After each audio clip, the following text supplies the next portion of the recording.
Hi hello అండి అందరికీ welcome back to my channel Rajini's diary. ఈ రోజు మన ఛానల్లో హెల్దీ స్నాక్స్ రెసిపీ పెసర పునుగులు ఎలా చేయాలో తెలుసుకుందామా ఫ్రెండ్స్. దీనికోసం నేను ఒక కప్పు పెసరపప్పును తీసుకుని 3 గంటల వరకు నానబెట్టుకుంటున్నానండి. ఈ పెసర పునుగుల కోసం మనం పెసరపప్పును కాకుండా పొట్టు పెసరపప్పు ఉంటుంది కదండి, దానిని కూడా వాడొచ్చు. లేదంటే పెసలు కూడా నానబెట్టుకోవచ్చండి, అవి కూడా మంచిది. వాటిలో ఉండే పొట్టు వలన మన బాడీకి కావాల్సిన ఫైబర్ కంటెంట్ అనేది అందుతుందండి. సో పొట్టు పెసరపప్పు ప్రిఫర్ చేయడం మంచిదండి.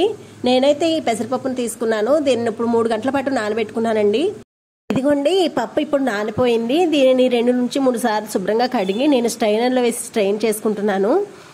ఎందుకంటే ఈ పెసరపప్పు రుబ్బేటప్పుడు అసలు వాటర్ అనేవి పట్టవండి. అందుకని వాటర్ లేకుండా పూర్తిగా స్ట్రెయిన్ చేసేసి వేసుకోవాలి. వాటర్ ఉండడం వల్ల మెత్తగా పలుచుగా అయిపోతుందండి పిండి. అప్పుడు మనకు పునుగులు అనేవి సరిగా రావు, పైగా ఆయిల్ కూడా పీల్చేస్తాయండి. అందుకని వాటర్ లేకుండా ఇలా స్ట్రెయిన్ చేసేసుకోవాలి. ఇదిగోండి, నేను ఇలా స్ట్రెయిన్ చేసేసుకున్నాను. ఇప్పుడు దీన్ని తీసుకెళ్లి మనం గ్రైండర్లో వేసేద్దాం. ఇప్పుడు ఈ పిండి ఇలా నలుగుతున్నప్పుడే కొన్ని పచ్చిమిర్చి అల్లం ముక్కలను వేసుకుంటున్నానండి. ఇప్పుడు 1 స్పూన్ జీలకర్ర కూడా యాడ్ చేసుకుంటున్నాను. ఇలా రుబ్బేటప్పుడు మనం సాల్ట్ యాడ్ చేయకూడదండి, మనం గిన్నెలోకి తీసుకున్నాక అప్పుడు యాడ్ చేసుకోవాలి. ఇదిగోండి, ఇప్పుడు వీడియోలో చూపిస్తున్నట్టుగా కొంచెం పలుకుండగానే పిండిని మనం గిన్నెలోకి తీసేసుకోవాలండి.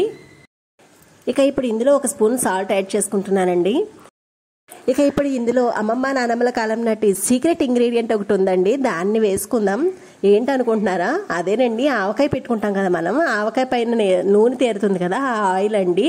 ఆ ఆయిల్ వేస్తే అసలు టేస్ట్ అసలు వేరే లెవెల్ అనమాట అండి. ఒక్కసారి ట్రై చేయండి. ఇందులో ఇలా ఈ ఆయిల్ వేస్తారని ఎంతమందికి తెలుసో నాకు కామెంట్ సెక్షన్లో తెలియచేయండి. ఇప్పుడు ఇందులో మనం 1 కప్పు ఉల్లిపాయలు వేసుకుందామండి.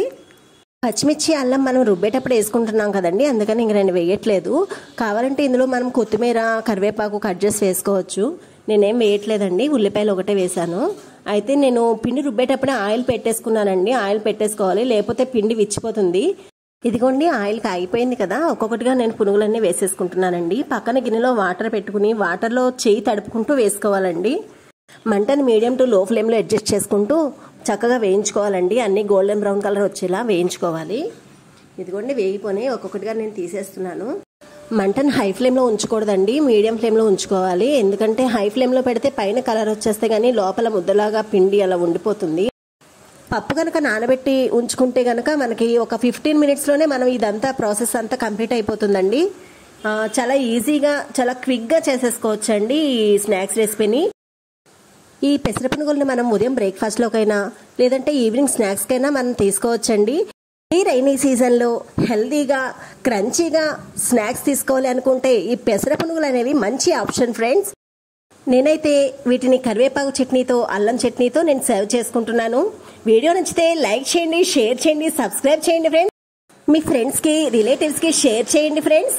మరొక మంచి వీడియోతో మళ్ళీ మిమ్మల్ని కలుస్తాను. అప్పటి వరకు బాయ్ బాయ్.